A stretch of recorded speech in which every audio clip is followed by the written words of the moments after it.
Thank you very much.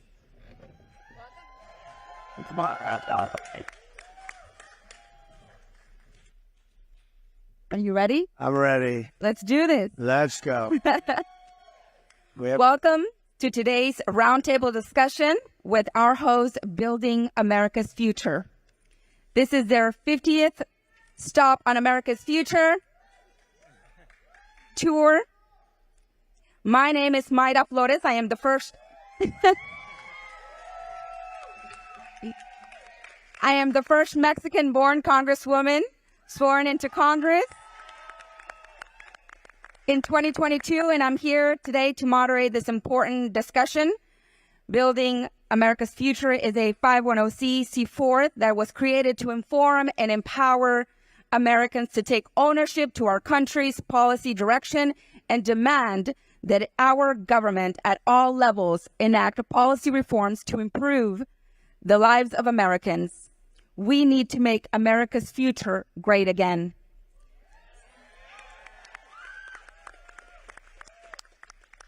Today, we are joined by some very special guest, President Donald J. Trump.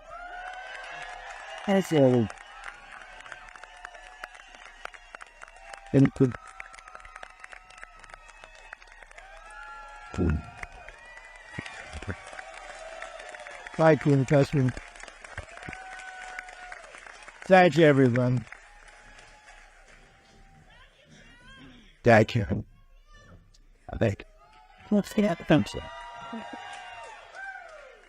Army Captain Sam Brown, U.S. Senate candidate here in Nevada. Bob Unanue, CEO of Goya Foods.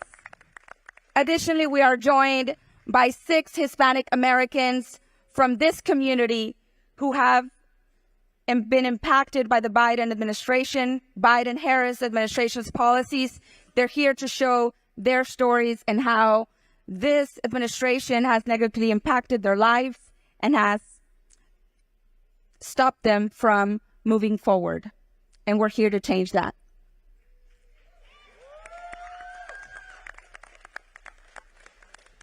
Lydia Dominguez, a mother, author, Air Force veteran. We have Brian Ursua, a husband, father of 5, proud Teamster, Local 631 member. We have Elias Trujillo,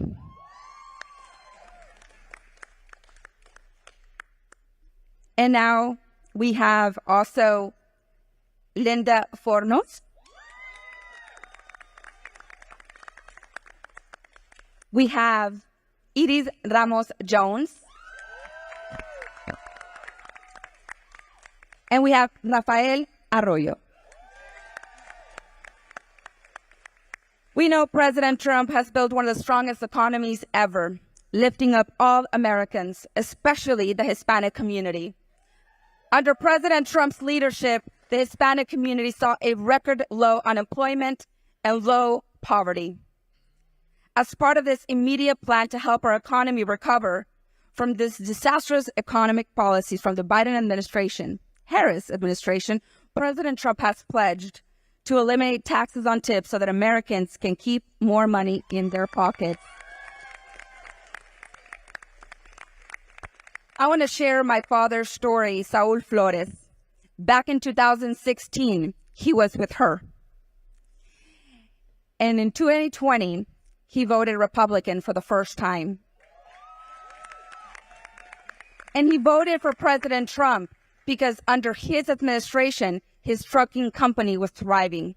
He saw that his policies empowered his company.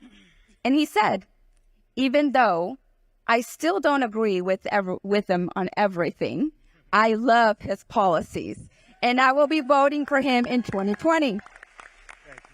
But he went from being with her in 2016 to voting for president in 2020, and now he's all in for President Trump. And I know that is not just my father.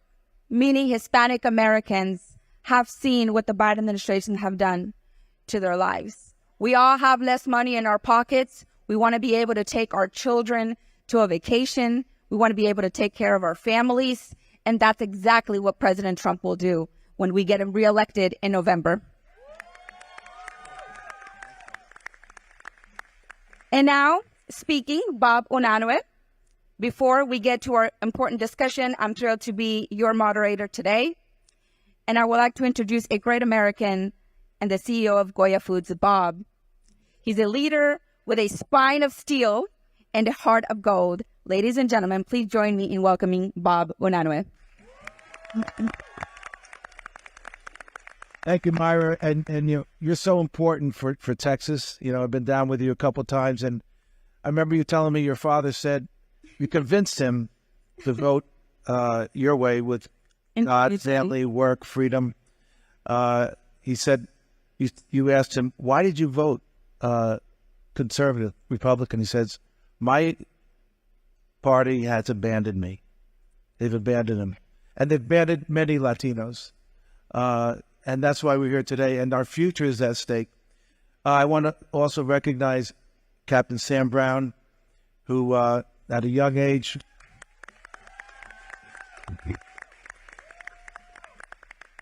these are people who put their life on the line. And when I see servicemen, I say, not just thank you for your service, thank you for our freedom. We have freedom. We take it for granted. And if we don't get it back, we're going to lose this country. And that's why we're sitting next to the greatest president of our time, Donald J. Trump. Thank you. The song goes, those were the days, my friend. Some of you are old enough to remember that. I thought they'd never end. We'd sing and dance forever and a day. And that's where we were under President Trump. I call them days que buena, so good. I call the days we are today, que mala. How bad has it gotten? How bad has it gotten? It's gotten bad. Under President Trump, our economy was cruising. The best economy ever. Prosperity. We had a safe world. No wars. We had no inflation. Virtually no inflation. We had freedom. Under President Trump, our real average weekly wages were up 8.4%. I'll say later on, under this administration, it's down 3.4%. We cannot keep up with the cost of this administration that is hammering not only the Hispanic community, the African American community, all communities. The border was secure. Illegal immigration was at a minimum. Yesterday, the CPI index came out hotter than expected at 2.4%. And this is on top of year after year. And we've had over the years 5.4% inflation. This is on top of historic inflation. Overall prices are up to 20.5%. But let me tell you, I'll steal a phrase from Mr. President. That's fake news. For Goya, it's up more like 50%. We will go out to buy cans. We do a lot of canning. Come to Brookshire, Texas, and we'll show you how we can at 2,000 cans a minute. Very efficient factory. Cans went up 64%. Transportation, ever since the Harris-Biden war on fossil fuels, day one, the Green New Scam, the pulling out of Afghanistan. We showed so much weakness, they invaded Ukraine. Ukraine is a breadbasket for Europe and Northern Africa. They have wheat, 30% of the world's wheat, 20% of the world's corn, 50% of the world's fertilizer. It tripled the cost of fertilizer. What does that do to our crops over here? It goes way up. Under Kamala, real average wages. You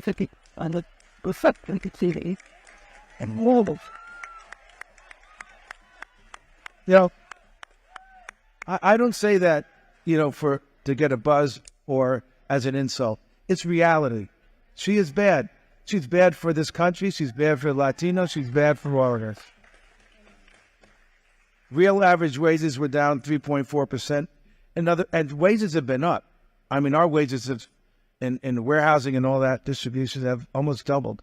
But they're still not keeping up with the cost of this administration, the burden they put on our society.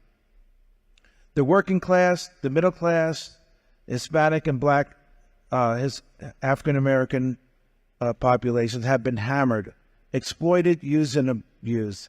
It's cost the middle class $2.4 trillion since March of 22. The average middle class household lost $33,000 in real wealth. And you need a six-figure salary in about less than half of the country to buy a home. That was day one. But for me, and we can go on and on about this economy, we've been hammered.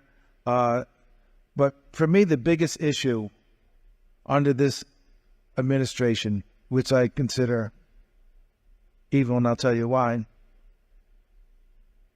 is the Hispanic and African American communities being exploited, used, and abused under the greatest slavery in the history of the world. My friend Ben Carson, who's also a friend of the president, said there's more slaves in the world today than in the history of the world. And why is that? Because the only industry that's flourished over the last 4 years is human trafficking and drugs. We are not just inviting people in, we're bringing people in. Ask some of the NGOs. We are actively bringing people to this country for exploitation, millions of people. Last year, on April 26, 2023, Tara Lee Rodas testified before Congress that the U.S. is the middleman in the trafficking of children. Last year, there were 85,000 children lost. Not lost, they were sold. In my opinion, they were sold. And we're the middleman, as Tara Lee said. Recently, the Inspector General of HHS, Health and Human Services, under Javier Becerra, and Alejandro Mayorkas, Latinos, abusing Latinos, because the Latinos are the biggest target of trafficking.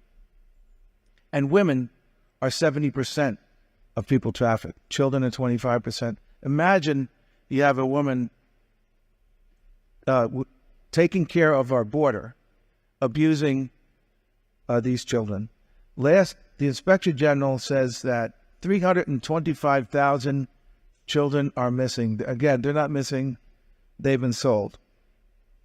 This is pure evil. It's a spiritual war. Back 4 years ago, on July 9th, 2020, President Trump invited me to be on the White House Commission for Hispanic Prosperity. This administration fired me. I guess they don't believe in Hispanics or prosperity for Hispanics. But I said the word blessed. It came on my lips from the Holy Spirit. And I got in a heap of trouble, a boycott. But the president supported me. I guess you can call for a boycott. You can't support a company. But he supported us.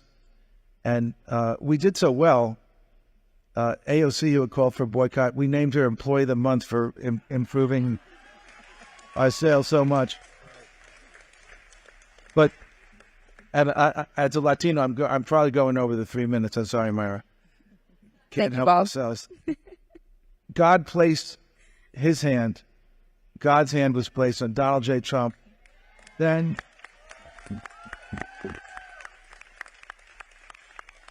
and continues to, and he will not let go.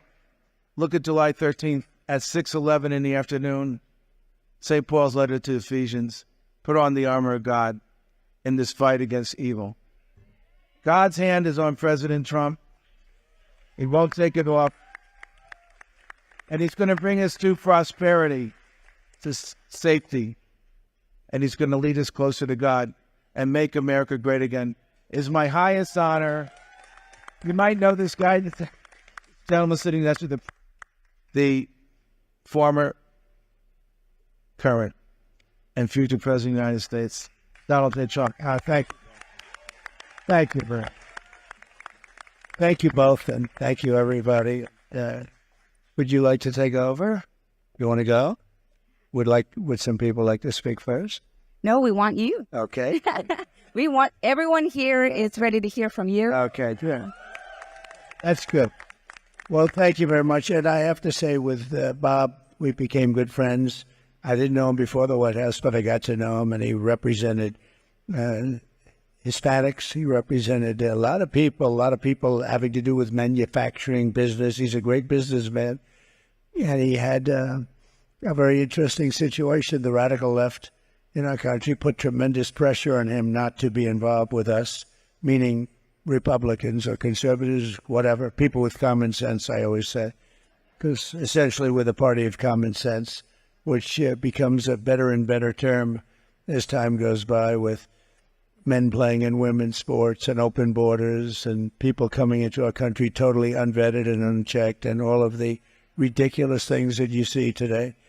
But we are the party of common sense. So Bob has a lot of common sense, and he has a great company. It's a great company, but they were putting a lot of pressure, and I felt very badly for him because they were hitting him hard. They had pickets, they had everything. They were trying to extort him, essentially. And we found out he can't be extorted, and he fought very hard. And then a strange thing happened. A strange thing. His numbers went through the roof. He was selling much more food instead of less food.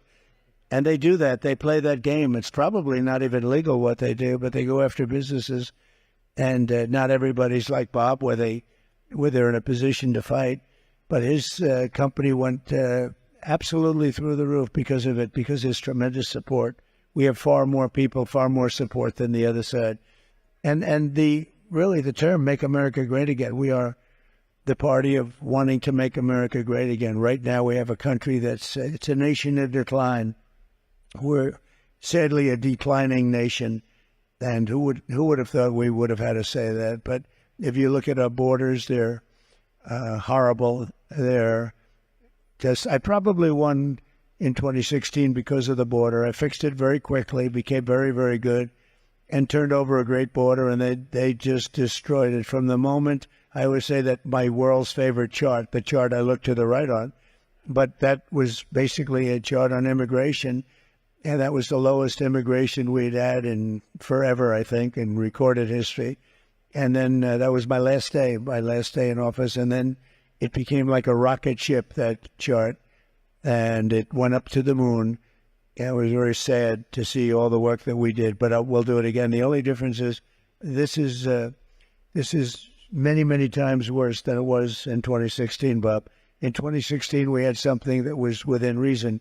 We didn't have people with no talent, no brain power, people with that maybe hate our country in a certain way, because you try and figure why would they want prisoners, gang members, drug dealers? Why would they want murderers, by the way, 13,099 murderers? Why would they want these people in our country? Is there any reason for it? You know, usually when Bob or I or some of the good business people around the table and in the audience, I know a couple of great ones. We have Wesley Hunt, a great congressman, by the way. Thank you, Weston. A great one. He's a great congressman. But we always say, you know, we want to know what the other side is all about. Where are they coming from? This is one of the few times you really say, what are they doing? Where do we benefit? And I guess, you know, you look at it and you say they're not smart, but they're smart, they're cunning, and a lot of them are evil. But you say that maybe they hate our country. I believe they could be some of that because, when you allow drug lords to come into our country, when you allow the people that they're allowing, and by the way, they're emptying prisons out all over the world.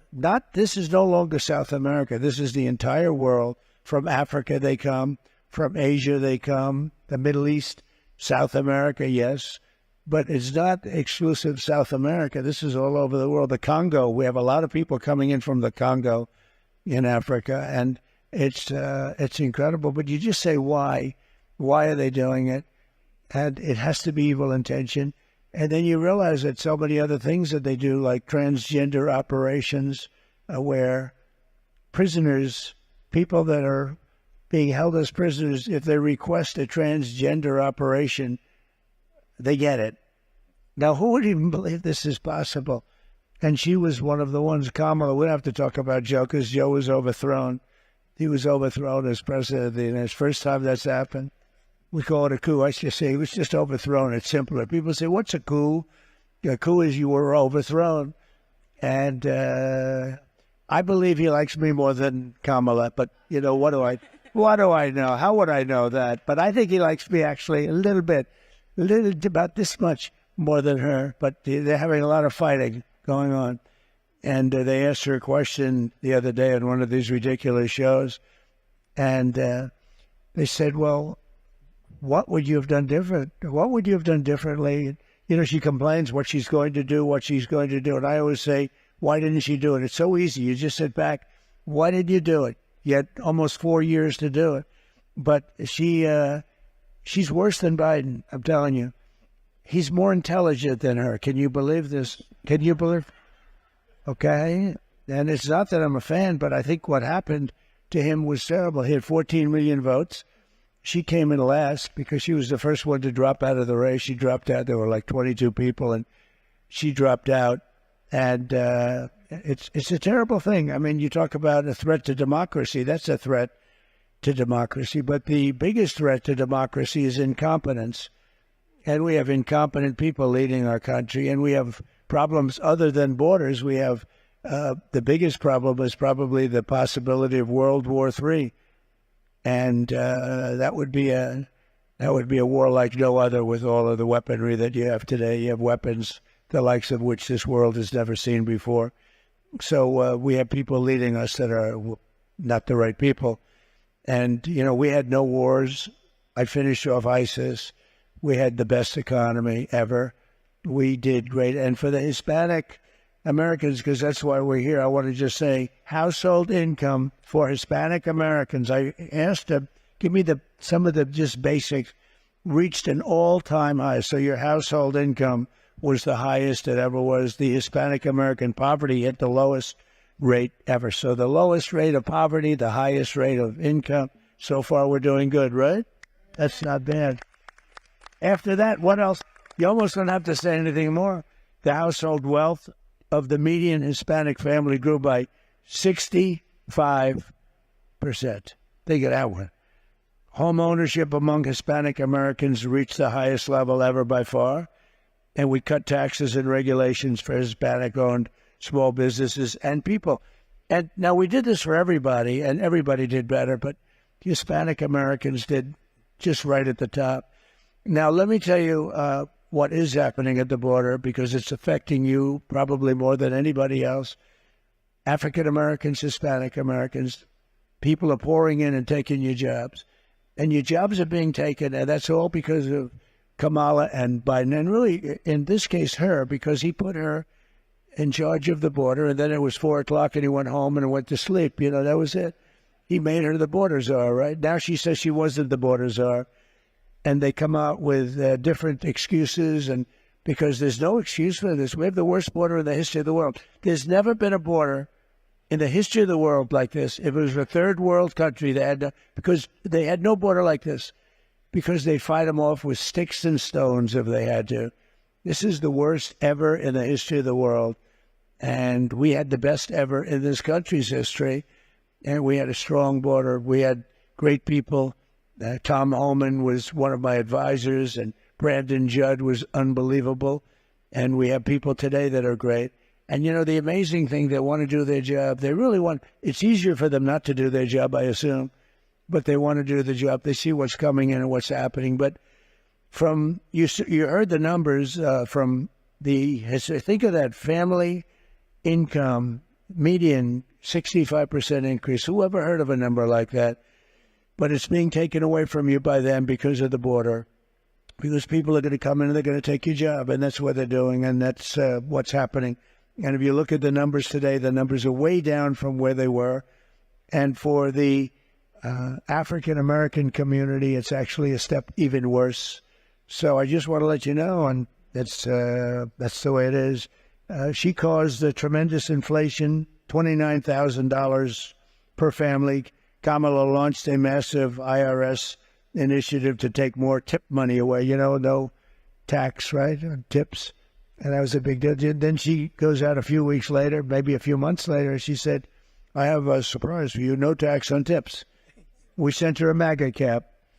But she won't, remember, she won't be able to do it. Just like they were unable to fulfill, for 4 years, they said, we're going to cut the tuition, the debt on colleges and schools and all of this. We're going to cut the debt, student loans. We're going to cut them. We're going to give you. It failed. I mean, all that work, all that talk, it was all for nothing. It failed. And, you know, a lot of people had hopes, and it failed because they don't get done what they're supposed to get done. They get done nothing good for the country. The only thing they're successful at is wasting money on the Green New Scam. And, you know, the number, Bob, the actual number is $93 trillion. That's what they want. And this was done by AOC +3. I said, oh, did you study the environment? No, they never even studied it. They just come up. They want to do things like no more cows and no windows in buildings. They have some wonderful plans for this country. Honestly, they're crazy, and they're really hurting our country badly. But I just want to say it's been an honor. I've had such great support from the Hispanic community and from the Black community.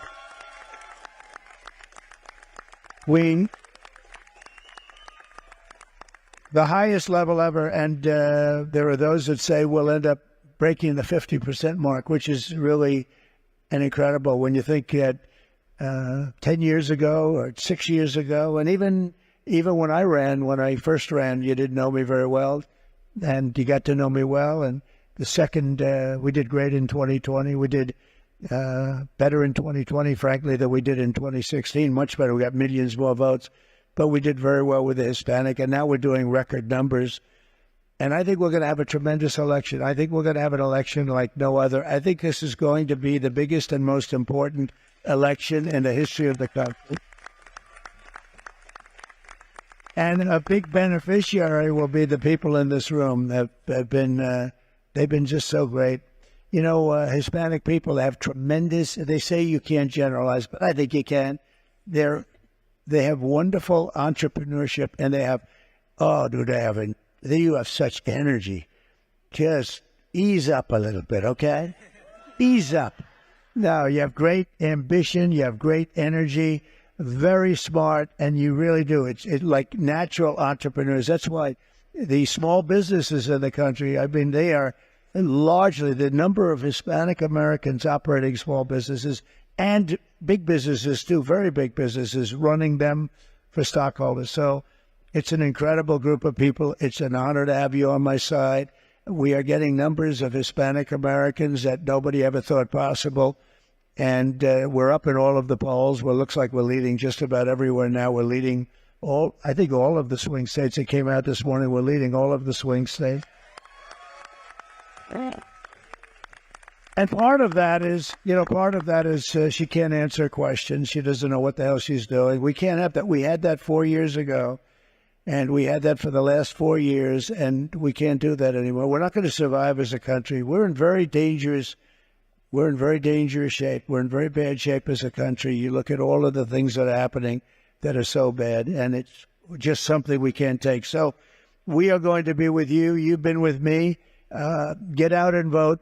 And again, November 5th, I believe, is going to go down as maybe the most important day, I hope, right, Mr. Congressman?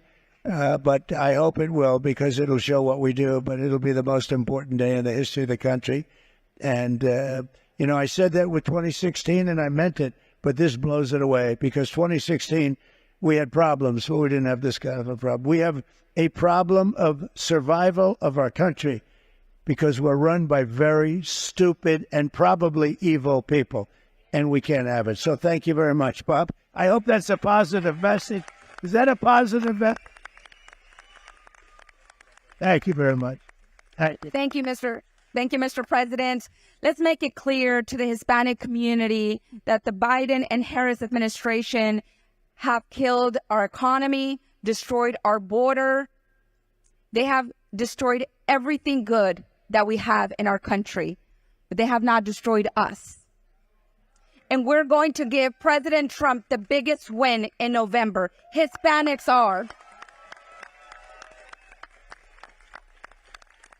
Mr. President is going to have the biggest support any Republican president has ever had from us.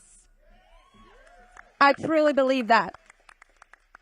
But what's most important for us is our values. And Kamala Harris is destroying our values of family, of faith.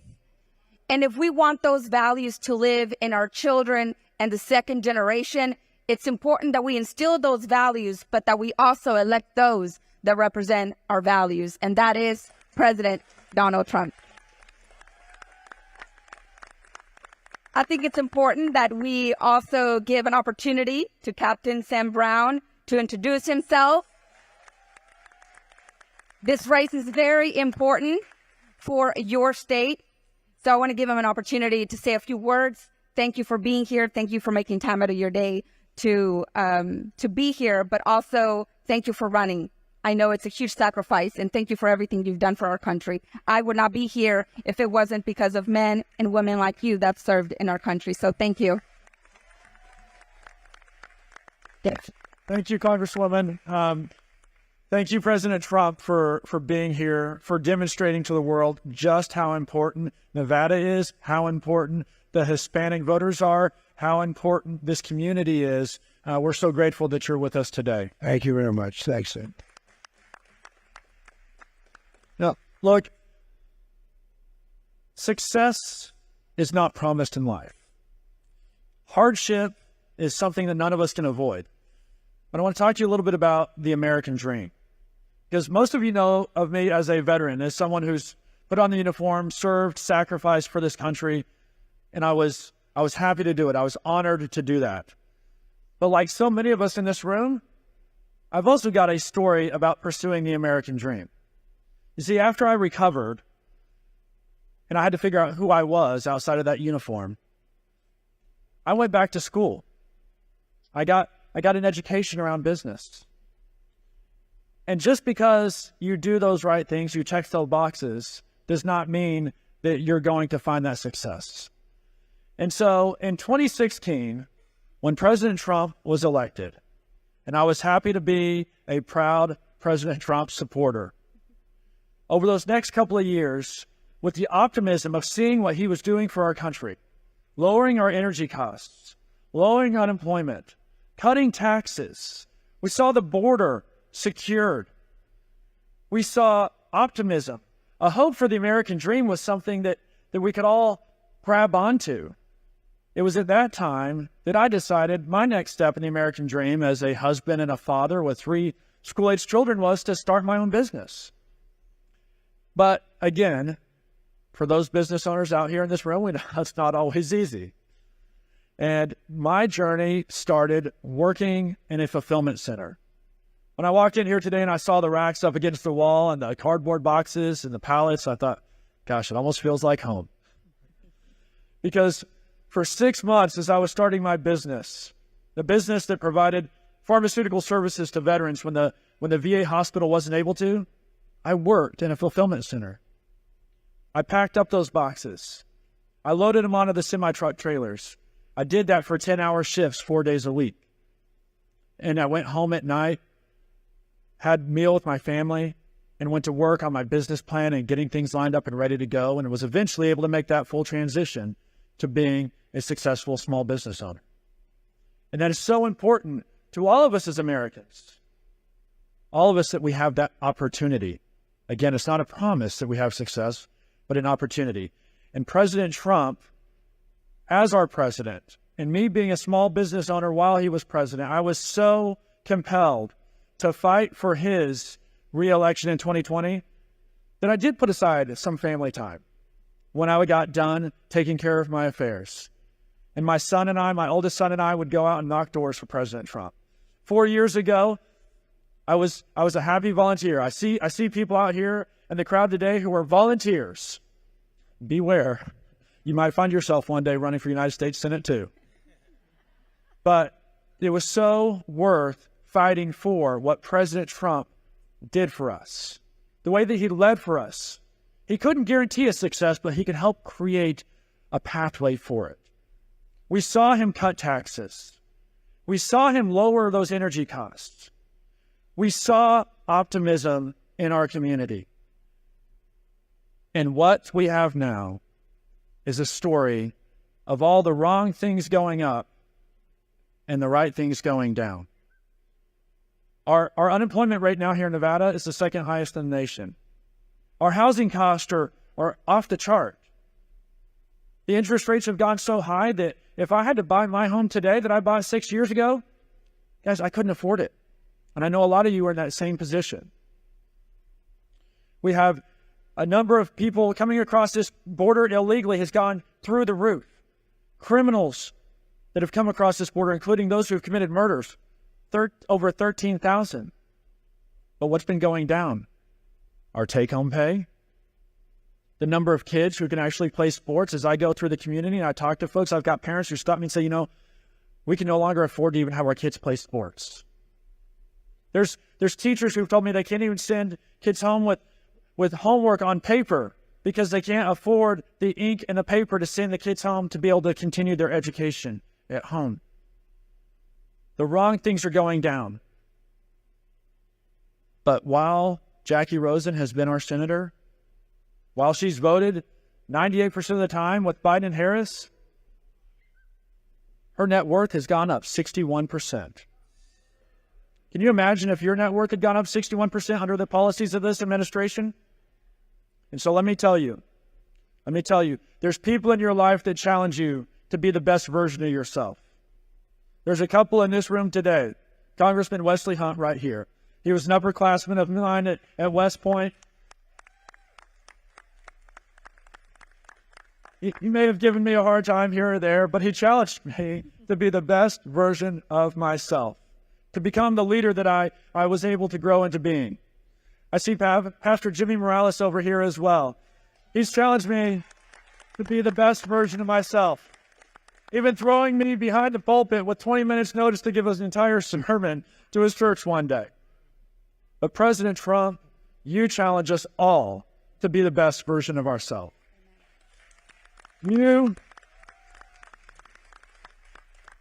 President Trump, I have seen courage under fire. I have had to lead troops into the heart of fire. I have survived the very fire itself. And I found hope, frankly, when I had lost the will to live, when someone came running to me and they screamed out, "Sir, I've got you." There was nothing I could do for myself at that moment. But that action, it wasn't just words, it was action that saved my life. And President Trump, you represent not just words, but action to save the lives and provide hope for so many today.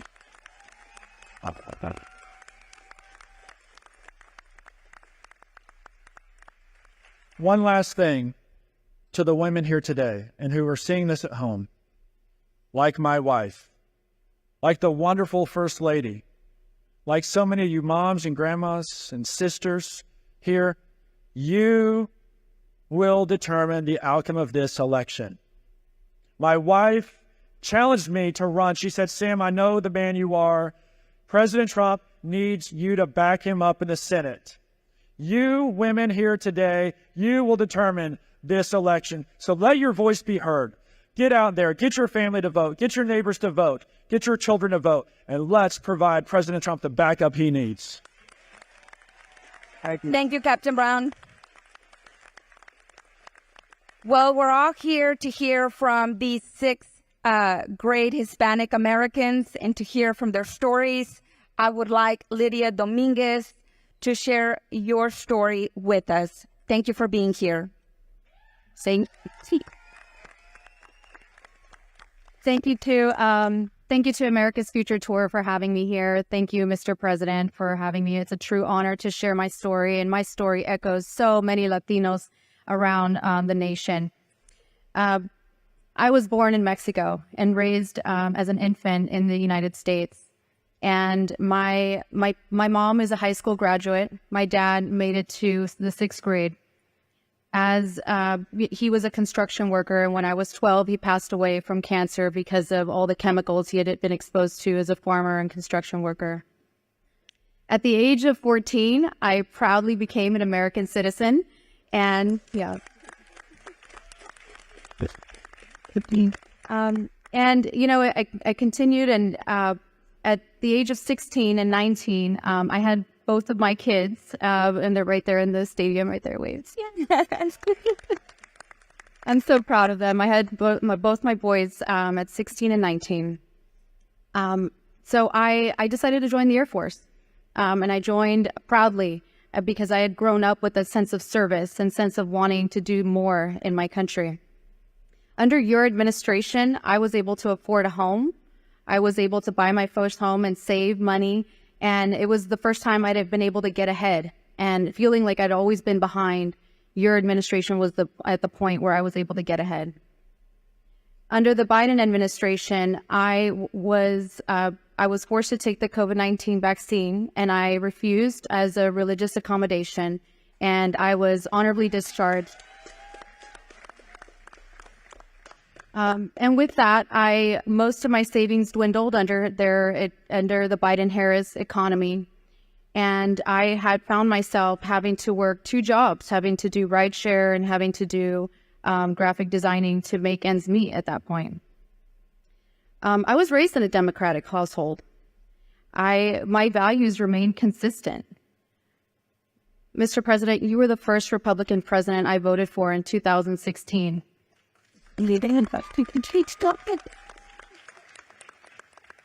I had never seen anyone articulate the way you did how great this country is and how much it's worth fighting for.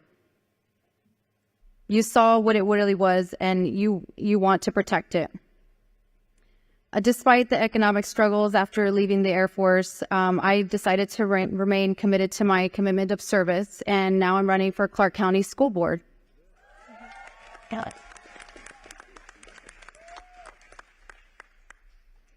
And my story echoes so many other Hispanics. My mom had said we're a Democrat because we're poor, and the Republicans are rich, so we're not rich, so we're Democrat. And you know, even at a young age, I thought, but I want to be rich someday. How do I get there? And one of the things that resonates that a lot of Latinos experienced as well as I did is, and I'll say it in Spanish first, is my grandma would say, "Mija, te pueden quitar tu carro, te pueden quitar tu dinero en la banco, te pueden quitar tu casa, pero nunca te pueden quitar que está en tu mente." And she said, they can always take away your car, they can take away the money in your bank account, they can take away your house, but they can never take away what's in your mind. And so education was so important to me. Yeah, and I hold that with my children. I hold that in my community of service. And Mr. President, I support you 100%. And I know my Latino community, my Latino family supports you. And we have been struggling so hard under this Biden economy. We are under a Democratic diet right now, and I am tired of being on that diet. Thank you very much. Great job. Great job. Thank you. Thank you so much. Congratulations. Thank you, Lydia, for sharing your story. Mr. President, Kamala Harris and the Democrat Party do not believe in parental rights. What do you say to parents like Lydia with their concerns? Well, it is so. And you look at the school boards, what's happening. They're like, they're being treated like terrorists. I'd never say anything like it. And who would think that when I make speeches, if you would go back 10 years, you'd never even think, but you say, I stand for parental rights. Who would think you have to say that? You know, Bob, when that becomes a major portion of what you have to do, we're going to stick up for the parents, in other words, that they could come and take your child and do things to your child that nobody can believe they're allowed to do. Nobody can even believe it. And no, we're for parental rights. We're going to get those parental rights back stronger than ever before. Thank you, Mr. President. We have another amazing story coming from Brian Ursua. Please share with us your story. Oh, first of all, I'd just like to share how grateful I am to be here. And it's such an honor to be sitting here at the same table with President Trump. Thank you, Brian. Yeah. I just want to start off by saying that I'm just a blue-collared, hard-working man. I'm a follower of Jesus Christ. And what's important to me is your proposal on the no tax on overtime. I work in the trade show industry here in Las Vegas. I'm a Teamster journeyman and a steward, union steward. And we work very long hours. Most of the time our overtime hours surpass our regular hours. And your proposal would help the Teamsters out tremendously, as well as other hardworking citizens. When you were in office, me and my wife, we had a pretty nice savings account. But with this current administration, my savings have been depleted. My wife and I have noticed what we used to spend on groceries for a family of 6. It's the same amount that we spend on just the 2 of us.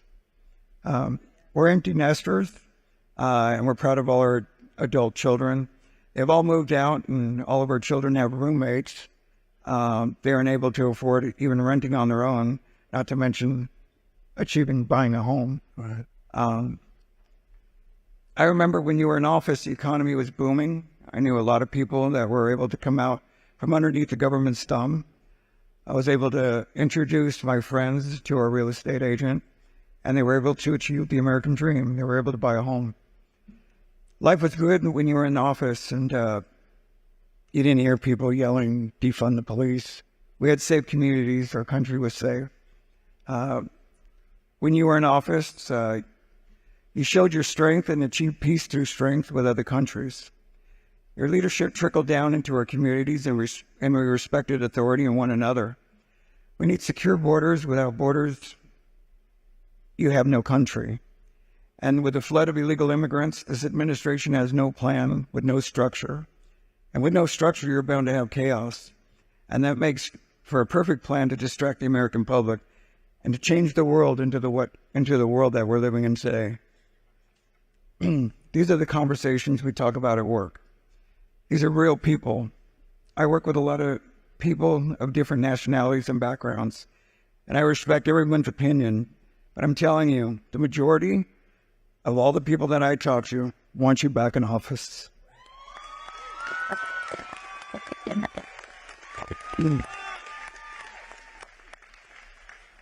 Us common folk just want peace, and we don't want to send billions of dollars abroad. We want America and Americans to come first. We want secure borders, safe cities, safety for our children, a better economy, and a better president than the one we had to tolerate for the last 4 years. I believe in divine intervention, and I believe God protected you that day of that attempted assassination.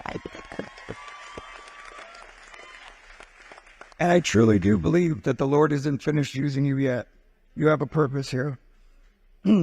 Promises made, promises kept. I went to so many rallies of yours, and I can still hear you saying that. And I remember keeping your word. We love you, Mr. Trump. Keep doing what you do best and run this country the way this country needs to be led. Thank you, Brian. Trump 2024. Thank you, Brian. Very nice. Brian, you have an incredible story. Thank you for sharing. Mr. President, you have gotten a lot of support from unions from Teamsters like Brian. Why do you think that is? Well, we know what's going to happen. Just as I was saying, unions are going to be very affected by all these people coming in, and we have no idea who they are, where they come from. We know nothing about them. They're unvetted, they're unchecked, and they're by the millions, and they're going to affect your Teamsters. And, you know, the Teamsters, as you know, the rank and file voted last week nationally, and I know you did locally, and I appreciate it. And I respect the Teamsters. I've used Teamsters to do a lot of buildings, the concrete, you know, they trucked it in, and I never had a problem. They're great. But we had a tremendous vote. Over 60% of the Teamsters voted, which was unheard of because it never happened before to a Republican. So if I were a Democrat, it would add 105%, I think, based on that. But I know how hard you work, and I really appreciate your words, Brian, and you'll be very happy. You do have to be careful, and I told Sean O'Brien, you know Sean O'Brien, he's the boss, and he's great man. He's head of the Teamsters.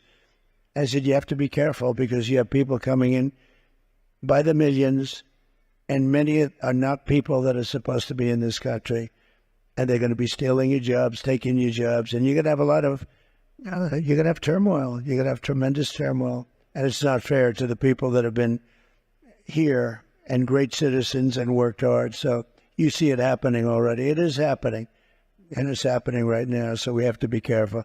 But that was beautiful. Thank you, Brian, very much. Appreciate it. Thank you, Brian. Thank you, Mr. President. Now let's hear from our small business owner, Elias Trujillo. Well, I'm so honored to be here today.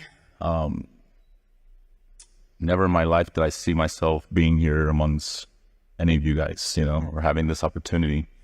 But I guess this was what America is, right? Everybody has the opportunity to do something. I come from an immigrant family. Back in '95, my parents came out to the U.S., landed in Utah. I have two brothers. We came here legally, you know, but we overstayed, and we were able to make life here in the United States. And my it is funny.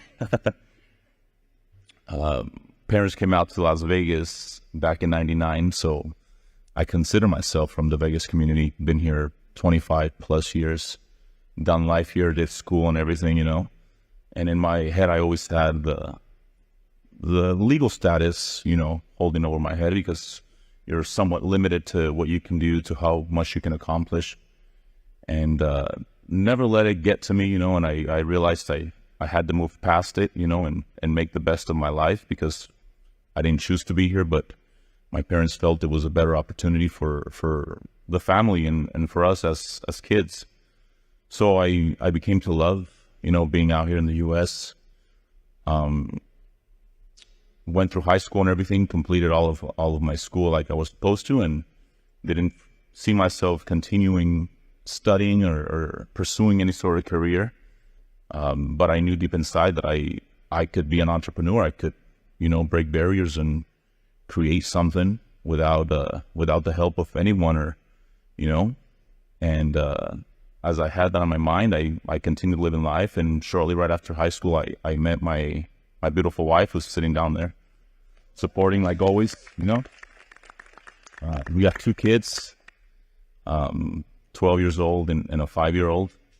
And in the midst of Trump's presidency is when I decided to go with entrepreneurship, you know, build my first business, create more time for my family, better resources, income for my family, better future. I saw the opportunities as your presidency was on, you know. I wasn't fully supportive when you ran for the first time, you know. I learned to support and really see your path and how you were trying to guide us through a better future.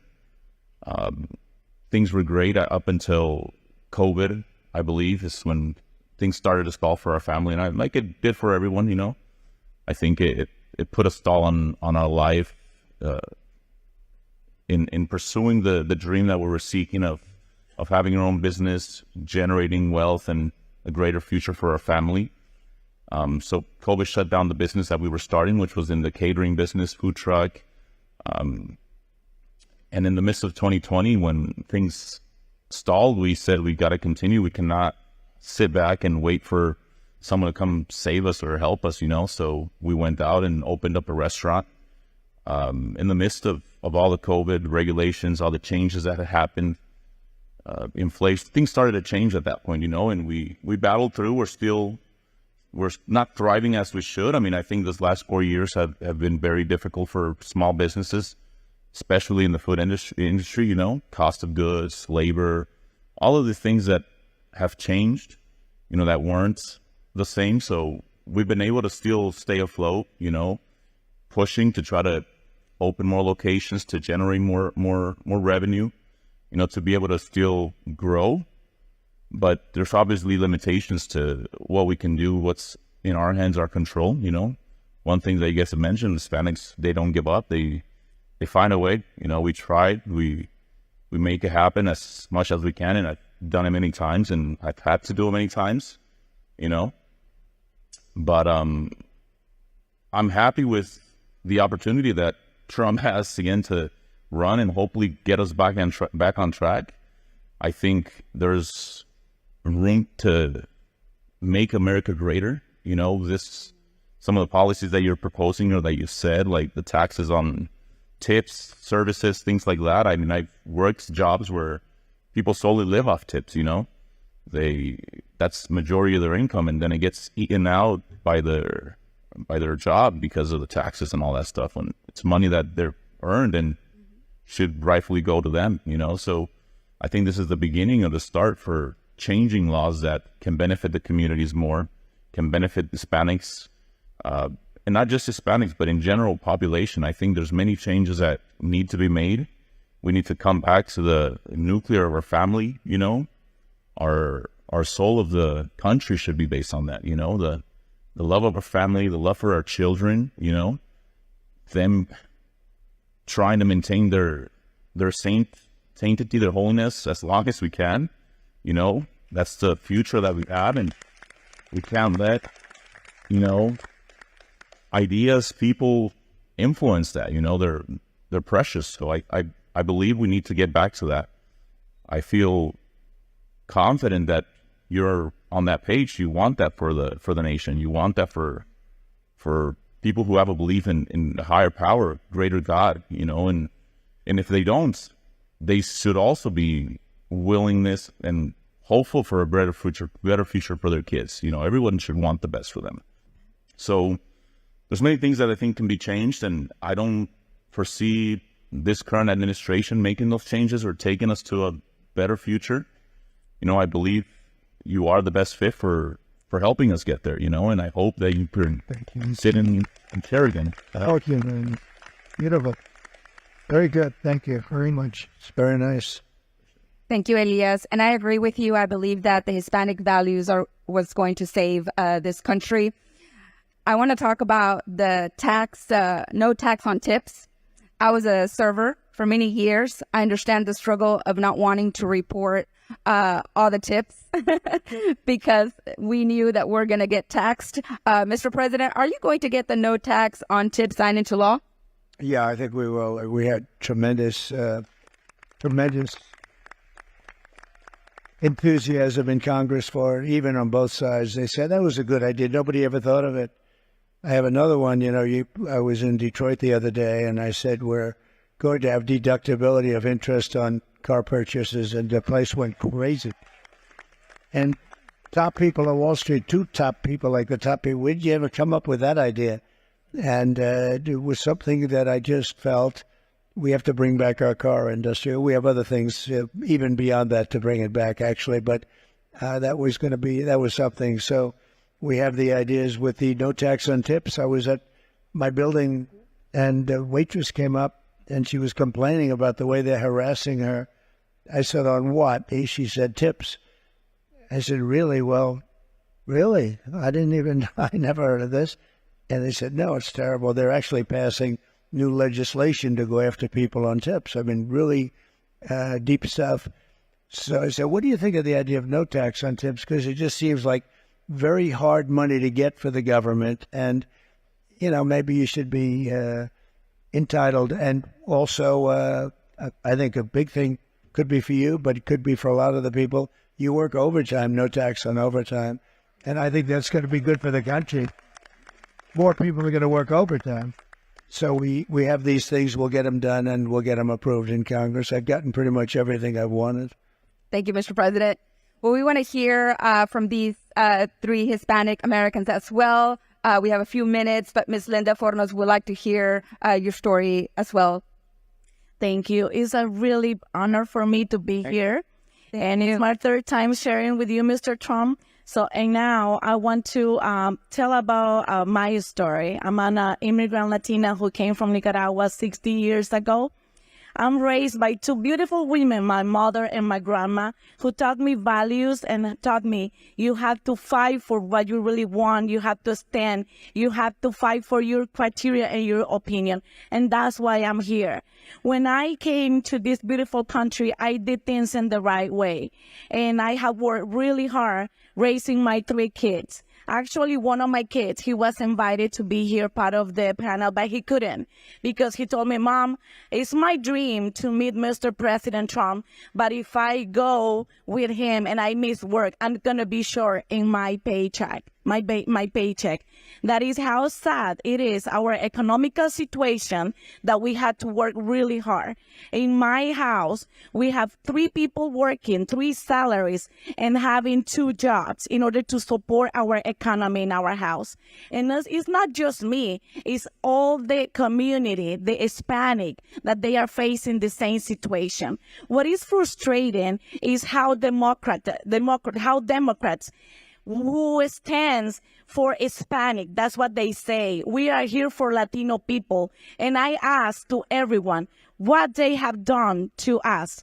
Nothing. They have done nothing. And that's one of the reasons why the Latino community now stand for you, Mr. Trump. That's why they are supporting you and they want you back. It's not time to regret because many people, they vote for Democrats, as I did. But now I'm standing here and I'm standing for all others who wants to be part of your team, who wants to be part of this American dream. And believe me, they are waiting for you to hold your hand, and they have the faith that you are going to bring America again as we are dreaming to have it. Thank you very much. Thank you, Linda. Go ahead. Iris Ramos Jones, we would love to hear your story. Thank you again for being here. Thank you, Mr. President. It is an honor to be here with you today. I am a first-generation immigrant from Ecuador. I came to this country 11 years ago. I became a citizen when you were president 5 years ago.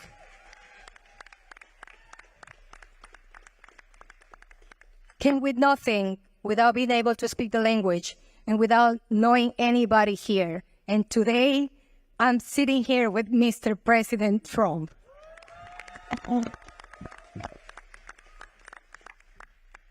Cameron, that's my daughter.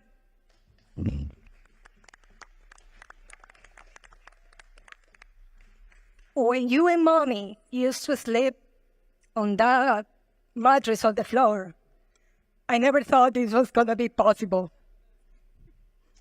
This is only possible here in America.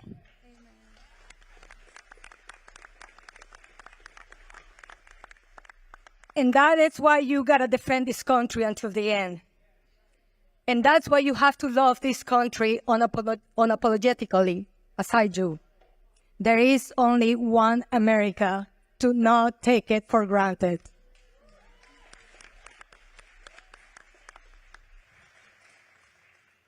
The ones that have come from different countries know how bad it can be. How bad it can be if we do not defend our freedom. How bad it can be when they want to silence us. How bad it can be when we lose our rights. And when we do not defend our values. Values that were taught by our parents and our abuelitas. I'm proud to be part of a community that work hard every day. People of faith, People that in today's economy are suffering. They have to have 2 or 3 jobs to meet their needs. We immigrant Hispanics have already made the sacrifices by leaving our countries, leaving our families, leaving everything that we know behind. We have nothing to lose, and we do see this country with a lot of hope that you gave us, and that we hope to restore it. We're willing to learn and embrace those opportunities because we are survivors. We take risks. We get things done when we do have the opportunities, but unfortunately, opportunities in today's America are lost. In the last 4 years, they have proved that they want to divide and bully those who don't think like them. They know the power of Latinos, and they are only using us for political purposes. In the last 4 years, they have proved that they do not care about us. Thank you, Mr. President. Thank you, Iris.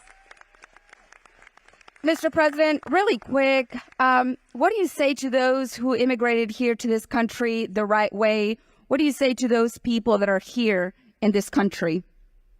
So you have a lot of people that came in and they went through 10, 12 years of work, and I think they're being very unfairly treated. They've worked so hard and they're so proud and they love the country. And we have people coming in, many people coming in and do a good job, and many people shouldn't be on that line because they're dangerous people. We have a lot of dangerous people, and we're going to take care. We want, just so we understand, we want to have strong borders, but we want people to come into our country legally, and it'll happen. We're going to have a lot of people come in, but they're going to come in legally, and that's the way it has to be done. We all know that. I think everybody knows that around the...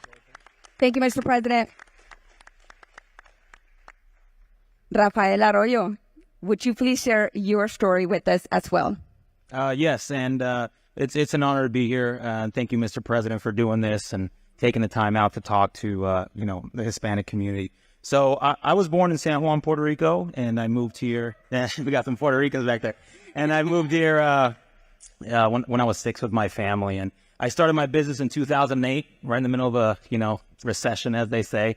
23 years old. My business is called Smog Plus DMV Services, and we do emissions testing here in town, and then we go to the DMV for people that are working or, they don't have the chance to go because they're out there providing for their families. And I know everybody also loves going to the DMV, right? It's the favorite place. But, about 2 months after I started my business, I had a detective come in, gun and a badge and everything. He said, hey, you can't really do this business. And that was my first interaction with government as a business owner. And that's when I learned, if you don't get involved with government, the government's going to get involved with you.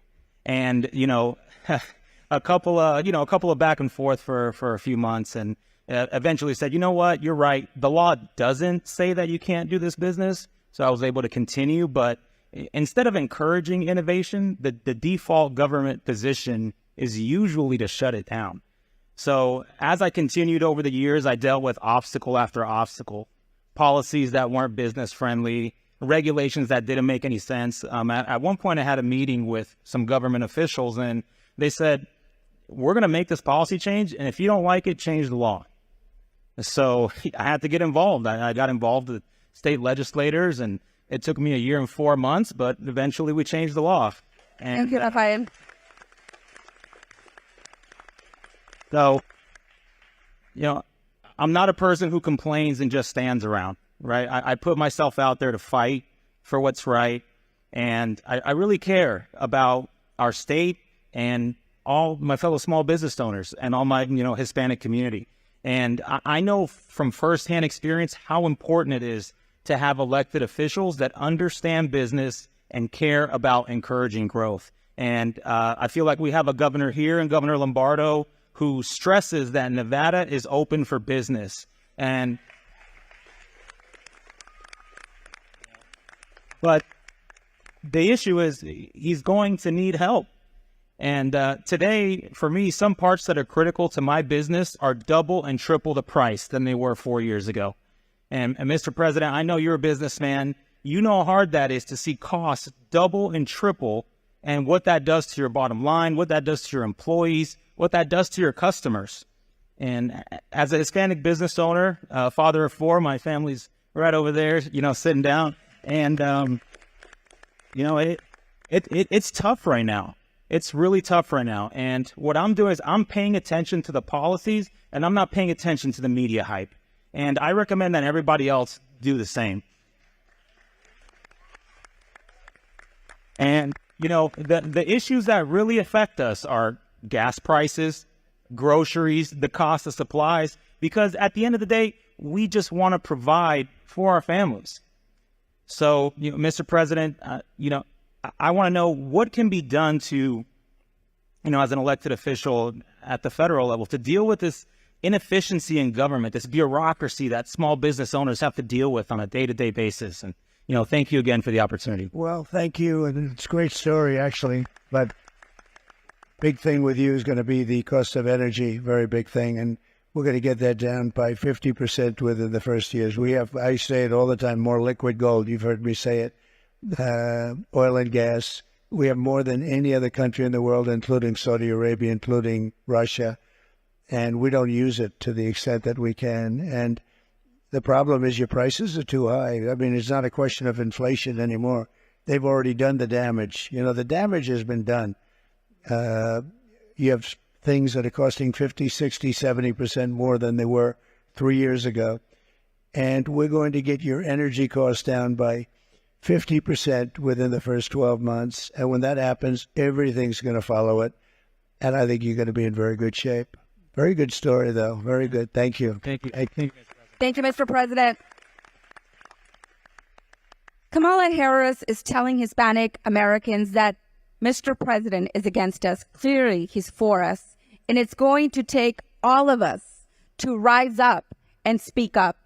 We will give President Trump the biggest win in November, but it's going to take all of us to rise up, get out to vote. I want y'all to act like we're 50 points down. We got to get our friends and family out to vote. This is the most important election of our lifetime. The future of our children, the future of our grandchildren is in your hands. I believe in the American dream. Not only am I the American dream, so are you. You are the American dream, and the American dream is worth fighting for, but it's going to take all of you to rise up. This isn't just about us here in this table. It's about you as well. You need to take this election very personal because the future of our country is at stake and it's in your hands. So let's give President Trump the biggest win in November. Thank you, everybody. Thank you, Mr. President. November 5th. Get out November and 5th. vote. Thank you, We Mr. gotta vote. President. Thank you, everybody. Thank you.